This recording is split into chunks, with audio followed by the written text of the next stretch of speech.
نکاح جو ہے وہ سنت ہے، اور کہا جاتا ہے کہ شادی کے آج کل بہت مسائل ہیں، لڑکے کے لیے بھی اور لڑکیوں کے لیے بھی۔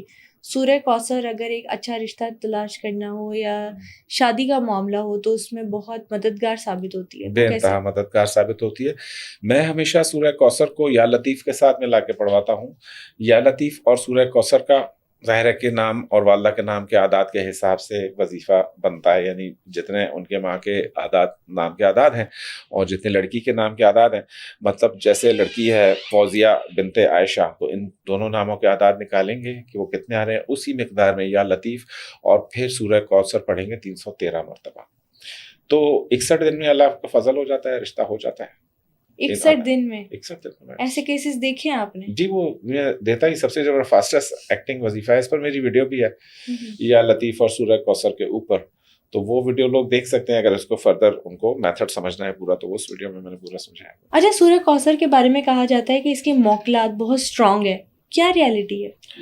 سورہ کوثر میں کیونکہ عطا کی بات ہوتی ہے، اور انا آتینا کل کوثر ہے کہ ہم نے عطا کیا۔ اب رب تعالیٰ اتنی بڑی جو ذات گرامیہ، ذات باری تعالیٰ کا ہمیں تو ادراک ہی نہیں ہے کہ کس ذات سبحانہ و تعالیٰ سے واسطہ پڑتا ہے قیامت کے دن، تو وہ جب کوئی چیز عطا کر رہے ہیں تو فل پروٹوکولز کے ساتھ عطا ہوتی ہے، ٹھیک ہے۔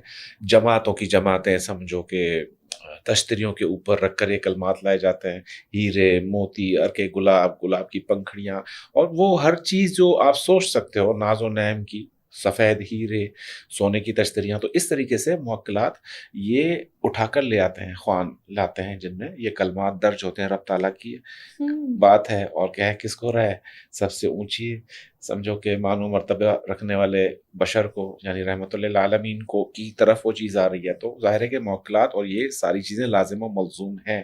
موکلات سے ہماری مراد اس انرجیز کی ہے جب آپ ریزوننس پیدا کرتے ہیں پڑھائی کی اپنے جسم کے اندر، تو ایک وارٹیکس میں یہاں جو ریپیٹیشن ہو رہی ہے، فریکوینسی کریٹ ہو رہی ہے، تو اس کے لیے ایک انرجی پیدا ہو رہی ہے جس کو عام زبان میں آپ موکل کہتے ہیں یا کیا، تو سرٹن تعداد میں کچھ اسماء کی مدامت یا وہ ریپیٹیشن کرانے سے یہ نورانی ہستیاں جو ہے وہ آپ کی دوست بن جاتی ہیں، آپ کے سامنے آ جاتے ہیں، تو لوگ کہتے ہیں جی فلاں کے پاس اس آیت کا موکل ہے۔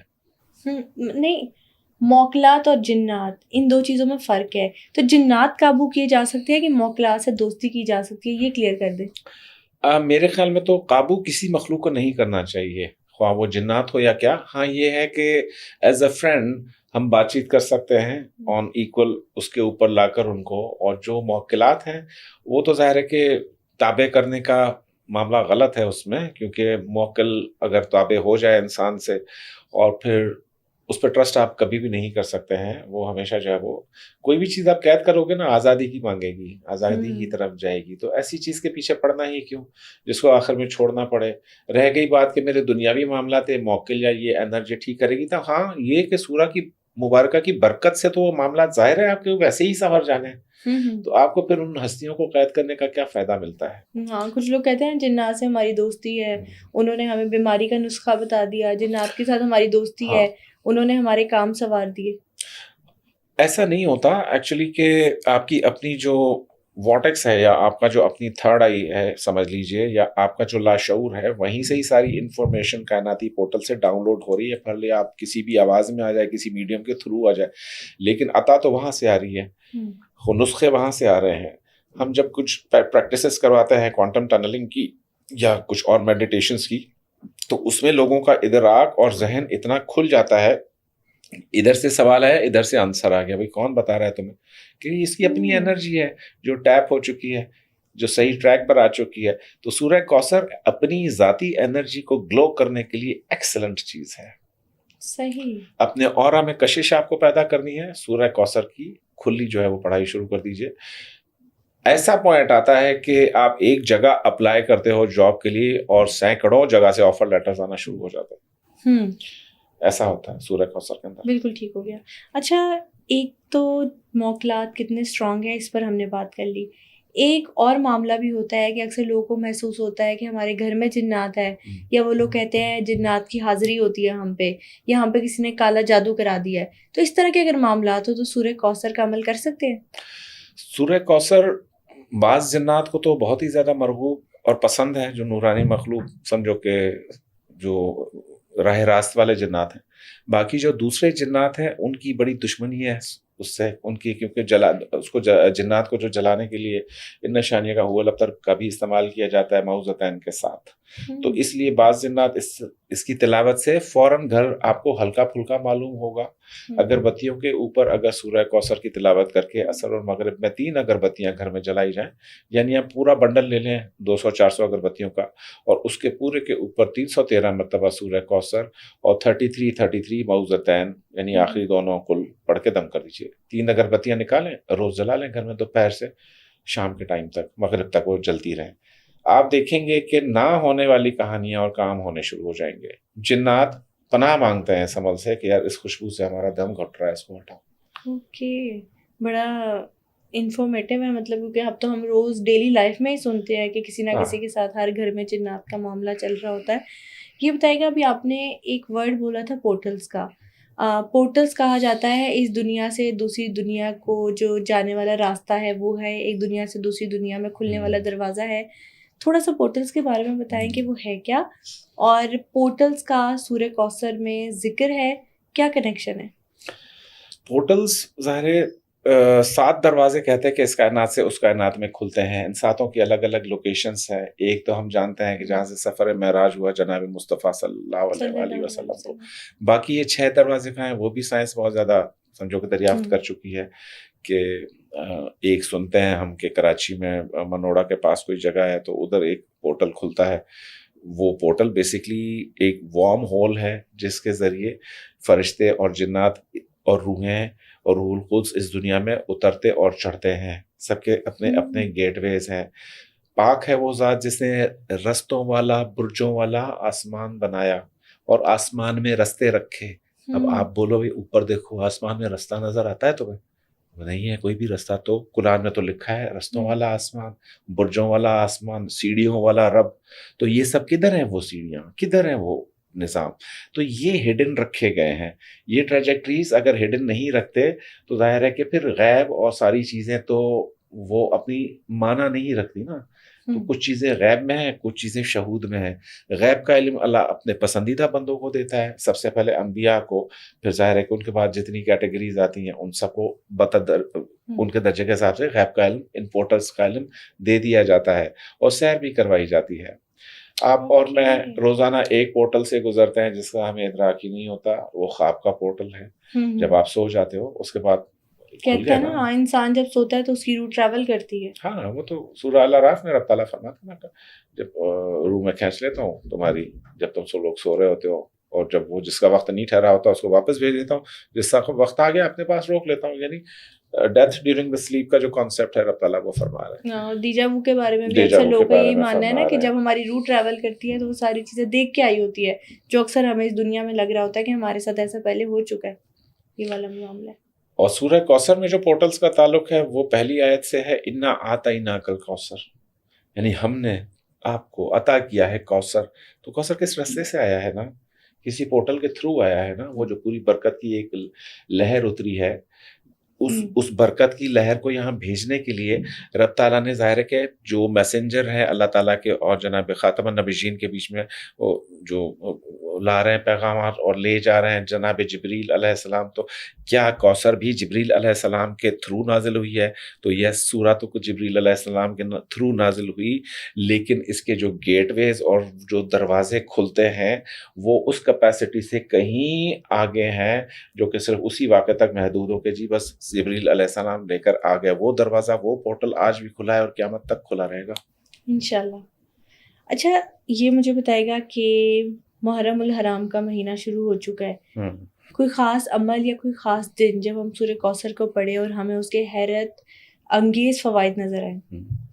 ایک ایسا عمل ہے 13 دن کا، اگر کوئی کر لے، یا 13 دن کوئی نہیں کر سکتا تو 7 دن کر لے، 7 نہیں کرتا تو 5 کر لے، ورنہ 3 دن تو کرے ہی کرے. 7، 8 اور 9 محرم کا عمل ہے. اور ان 3 دنوں میں، یا اگر آپ 13 دن کا کرنا چاہتے ہیں تو یکم محرم سے لے کر امام حسین کے سوئم تک، یعنی 13 جو محرم آ رہی ہے وہاں تک آپ 13 دن جو ہے یہ ڈیلی عمل کیجئے. پاک صاف کپڑے پہننے، کوشش کریں کہ سبز دوپٹہ خواتین کے سر پہ ہو اور سبز ٹوپی جو ہے وہ حضرات کے سر پر ہو، یا وائٹ ٹوپی ہو، مصلی ہو، پاک صاف جگہ ہو، پانی ہو، اور 3 گلاب کے پھول ہونے چاہیے جو پانی کے باؤل میں 3 گلاب کے پھول پڑے ہوں. یہ آپ کے نگاہوں کے سامنے ہوں، قبلہ رخ آپ بیٹھ جائیں گی. عصر کی نماز سے پہلے یعنی ظہر کی نماز اور عصر کی نماز کے بیچ میں یہ عمل آپ نے پڑھ لینا ہے. اور حاجتیں آپ بھلے 300 حاجتوں کی لسٹ بنائیں، لیکن ہر حاجت کو آپ نے کیا کرنا ہے؟ تحریر کرنا ہے. 1 2 3 4 ایک پرچہ بنا لیجئے جس میں میکسیمم چلے جائیں تو چلیں. آسانی کر دیتا ہوں، 7 حاجتیں کوئی بھی لکھ لیں، 3 حاجتیں کوئی بھی اس پرچے پر لکھ لیں. کسی بھی پین سے. میری پہلی حاجت، مجھے اگلے محرم سے پہلے نوکری مل چکی ہے. دوسری حاجت، مجھے اگلے محرم سے پہلے یہ فیکٹری خرید چکا ہوں، یا یہ گھر خرید چکا ہوں، یا یہ لون ادا کر دیا ہے. میرا بچہ اگلے محرم سے پہلے آسٹریلیا چلا گیا ہے، نوکری مل گئی ہے، کام ہو چکا ہے، یعنی پریزنٹ ٹینس کے صیغے میں یہ آپ نے لکھ لیا اور نہیں چلیں شکر الحمدللہ رب العالمین. یہ جو پرچہ ہے یہ آپ جہاں جائے نماز پر بیٹھ کر یہ عمل کر رہے ہیں اس کے نیچے ہمیشہ رکھیں. اس پر تھوڑا سا عطر لگا دیں اور اس کو فولڈ کر کے اپنی جیب میں رکھیں. پھر اگلے دن عمل کریں، پھر یہ پرچہ نیچے رکھیں. اب گلاب کا جو 3 پھول میں نے کہے اور ایک پیالہ ہو، کاپر کا پیالہ ہو، چاندی کا پیالہ ہو، پلاسٹک کا پیالہ ہو، اس میں پانی بھرنا ہے. گھر میں اگر زمزم موجود ہے تو چند قطرے اس پانی میں زمزم کے ڈال دینے ہیں اور پھر ان پھولوں کو اس میں ڈال دیجیے گا. وہ یوں تیرتے آپ کی نظروں کے سامنے. آپ اپنی نظر پھولوں پر جمائیں اور ہر مرتبہ بسم اللہ الرحمن الرحیم کے ساتھ سورہ کوثر کی تلاوت کرنا شروع کریں. اول آخر کو درود پاک 11 مرتبہ، زیادہ اچھا ہے 11 مرتبہ پڑھیے اور نظر آپ کی پھولوں پہ رہے. اب حاجتوں والا پرچہ نیچے پڑا رہے، جائے نماز کے نیچے پڑا رہے یا کہیں سائڈ میں رکھ لیجئے، یا اگر نہیں تو پھر جیب میں بھی رکھ سکتے ہیں، وہ بھی پرابلم نہیں ہے. پڑھنے کے بعد آپ نے پھونک مار دینی ہے اس پانی کے اوپر اور اس کو ڈھک کر رکھ دینا ہے. اگلے دن کوشش کریں کہ نئے پھول ڈالیں. جو گزشتہ پھول ہوں وہ اپنے ساتھ سکھا کے اپنے پاس اسے کہیں محفوظ رکھ لیں. اگر پھول روزانہ چینج نہیں کر سکتے، 13 دن اگر آپ کر رہے ہیں تو کم از کم 3-4 دفعہ بیچ میں پھولوں کو چینج کرنا ضروری ہے. اور پانی البتہ آپ کا وہی رہے گا جو ڈیلی پانی آپ دم کر رہے ہیں. اب یہ پانی 13ویں دن آپ کی ہر قسم کے مسئلے حاجت کے لیے تیار ہو چکا ہے اور ان پھولوں کو نکال کر آپ ڈرائی کر دیں، پتیوں کو پیس کر، اور اس کو کسی بھی کام میں لایا جا سکتا ہے. ان پتیوں کو کسی کو موتی و فرما بردار کروانا ہو اس کے لیے انتہائی خطرناک اور تیز عمل ہے یہ. 1 چٹکی ان پسے ہوئے گلابوں کی چٹکی بیوی شوہر کو کھلا دے، شوہر بیوی کو کھلا دے، مرتے دم تک محبت ختم نہیں ہونی آپس میں، مرتے دم تک نہیں ختم ہونی. وہی کہہ رہا ہوں کہ جائز حاجت کے لیے کرنا چاہیے. کسی کو جاب نہیں مل رہی، تھوڑا سا پانی جو آپ نے یہ بنایا ہے 13 دن میں محرم الحرام میں، اس کا تھوڑا سا 2 گھونٹ یا 1 چمچ، بائی دا وے اس میں اضافہ بھی کر سکتے ہیں، جتنا پانی نکالیں اتنا ڈالیں تو واپس. عمل صرف 3 5 7 یا 13 دن آپ یہ عمل کیجیے اور یہ پانی آپ بنا لیں. مریضوں کو دے سکتے ہیں پانی شفا کے لیے. جاب لیس کو 1 گلاس پانی میں پانی مکس کر کے پلا دیجئے، وہ پانی پی لیں، نوکری ملنا شروع ہو جاتی ہے. اس طرح کوئی ایسی لڑکی ہو جس کو بہت زیادہ پرابلم ہو، رشتوں کی ہو، شدید پرابلم ہوتی ہے سمٹائمز رشتوں کی، ان کو یہ پانی پلانا چاہیے. اور بے اولادی کے لیے بھی کہا جاتا ہے کہ سورہ کوثر کا عمل جو ہے بڑا اچھا ہے. یہ پانی اکثیر ہے یہ، لیکن 30 دن کم از کم بھی جن کا بچہ نہیں ہو رہا اس کو یہ پانی پلانا چاہیے. اور حاجتیں البتہ الگ ہیں جو آپ نے لکھی ہیں، وہ ایک ہی پرچہ آپ نے بنایا، وہ اپنے پاس کسی کتاب میں محفوظ کر لیجئے اور اگلے سال محرم آتے ہوئے آپ نے وہ پرچہ کھول کے دیکھنا ہے اس میں سے 1 سال میں کیا کیا ہو گیا. انشاءاللہ امید ہے کہ ساری حاجت ہی ہے، بلکہ یقین کرنا چاہیے کہ اللہ تعالیٰ ہماری ساری حاجت پورا کرے گا. یہ والدین اپنی اولاد کے لیے کر سکتے ہیں، بھائی بہن اپنے اس کے لیے کر سکتے ہیں، ایک دوسرے کے لیے ہسبینڈ وائف کر سکتے ہیں، کوئی بھی کر سکتا ہے کسی کے لیے. اتنا سہل عمل ہے. جب یہ پڑھائی آپ پوری کر لیں گے تو آخری حصہ 13ویں دن آپ نے جو ہے وہ نیاز کروانی ہے گھر میں. شہداء کربلا کے لیے آپ نے اچھا سا کچھ کھانا ہو، کچھ میٹھا ہو، اپنے حسب توفیق آپ نے وہ کروا دینا ہے. اور جتنی بھی آپ نے پڑھائی کی سورہ کوثر کی اس کو ہدیہ کر دینا ہے جناب سیدہ کی روح کو، بی بی فاطمہ زہرا کی روح کو آپ ہدیہ کر دیں گے جتنی بھی آپ نے پڑھائی کی. بالکل ٹھیک ہو گیا. لاسٹ میں میرا کوشچن ہے کہ جب کوئی بھی سورہ کا عمل کیا جاتا ہے تو کہا جاتا ہے کہ سورہ کی زکوٰۃ ادا کرنی ہوگی. سورہ کوثر کی زکوٰۃ کیسے ادا کرنی ہوتی ہے؟ ماہ محرم میں بھی ادا ہوتی ہے، ربیع الاول میں بھی ہوتی ہے، اور پھر زکوٰۃ ادا کرنے کا رجب اور رمضان میں ادا ہوتی ہے. سورہ کوثر کی جو ہے زکوٰۃ مبارکہ، اس میں زکوٰۃ صغیرہ بھی ہے، کبیرہ بھی ہے، دونوں ٹائپ کی زکوٰۃ ادا ہوتی ہے. ایک میں 71,000 پڑھوائی جاتی ہے، کسی میں 11,000، کسی میں 7,000. اٹ آل ڈیپینڈس کہ زکوٰۃ آپ سے کون پڑھوا رہا ہے اور کس کی سرپرستی میں آپ زکوٰۃ ادا کر رہے ہیں. ٹھیک ہے. لاسٹ پہ آپ سے پوچھوں گی، جب آپ نے سورہ کوثر پڑھی تھی تو اپنی زندگی میں کیا چینجنگ فیل کی تھی، اور سورہ کوثر کا سب سے بڑا معجزہ کیا دیکھا ہے؟ میری زندگی انتہائی لطیف ہو گئی، ہلکی ہو گئی. ایک ہر وقت ایک احساس رہتا تھا کہ اکیلے نہیں ہے، کوئی ساتھ ہے. ایک تو یہ فیلنگ بہت زیادہ مجھے سورہ کوثر میں محسوس ہوتی تھی. رات کو پڑھ کر سوتا تھا، بھلے 11 دفعہ ہی کیوں نہ پڑھوں، تو جس بھی ٹائم پر اٹھنا چاہوں تو میری آنکھ آسانی سے کھل جاتی تھی. ٹرانسپورٹ اگر مجھے نہیں مل رہی ہے، سورہ کوثر پڑھتا تھا، مل جاتی تھی. بل کسی مہینے زیادہ آ گیا، بل کا تصور کر کے سورہ کوثر پڑھ لی. وہ یہ اتنے معجزات ہیں کہ کسی معجزے کو ہم یہ نہیں کہہ سکتے کہ یہ چھوٹا ہو یا یہ بڑا ہو. ہر انسان کی اپنی پرسپشن کے مطابق ہے بالکل وہ معجزہ. جو اس کا ایک اور معجزہ، پھانسی کے قیدی کو عمر قید میں سزا جو ہے، وہ میں نے اس سے بتایا کہ بھائی اس کو بولو کہ سورہ کوثر پڑھنا شروع کرے. برکت ہے نا، عمر میں برکت پڑ گئی. مطلب کورٹ کا کوئی کیس لگا ہو سالوں سال سے، وہ سورہ کوثر کی برکت سے ختم ہو جائے گا. بالکل ختم ہو جاتا ہے، کیونکہ ان نشانی کا حول ابتر جو ہے وہ آپ کی تمام تر مشکلات، جو بھی چیز زندگی میں تنگ کر رہی، تو یہ ایک آیت وہاں پہ آپ کو نکال لیتی ہے. دشمن کے لیے، تباہی کے لیے بہت ہی اکثیر میتھڈ ہے. اگر کہ کوئی بہت دشمن ہے آپ کا تو اسے سورہ کوثر کی آخری آیت کے تھرو جوتے لگوائے جاتے ہیں، لیکن وہ عمل نہیں شیئر کر رہا کیونکہ پھر لوگ غلط استعمال کرتے ہیں. بالکل ٹھیک ہو گیا. تھینک یو سو مچ سر. آج کے ایپیسوڈ میں آپ نے سورہ کوثر کے ہیلتھ سے ریلیٹڈ، فائنانس سے ریلیٹڈ، جو ہماری رشتوں کی پرابلم چل رہی ہے اس سے ریلیٹڈ، اور ازدواجی زندگی کے جو مسائل ہیں ان سے ریلیٹڈ، پھر سورہ کوثر کا پورٹلز کے ساتھ کیا کنیکشن بنتا ہے اس پر بات کی. سورہ کوثر کی میتھمیٹیکل کیلکولیشن ہمارے ساتھ ڈسکس کی. Thank you so much for coming. آج کے ایپیسوڈ میں ہم نے سورہ کوثر کی hidden energy, hidden secrets, financial, health اور ہیومن بینگ کے تمام ویل بینگ کے بینیفٹس پر بات کی. آپ نیکسٹ ایپیسوڈ قرآن پاک کی کون سی سورہ مبارکہ پر دیکھنا چاہتے ہیں، ہمیں کامنٹ سیکشن میں ضرور بتائیں. Stay tune.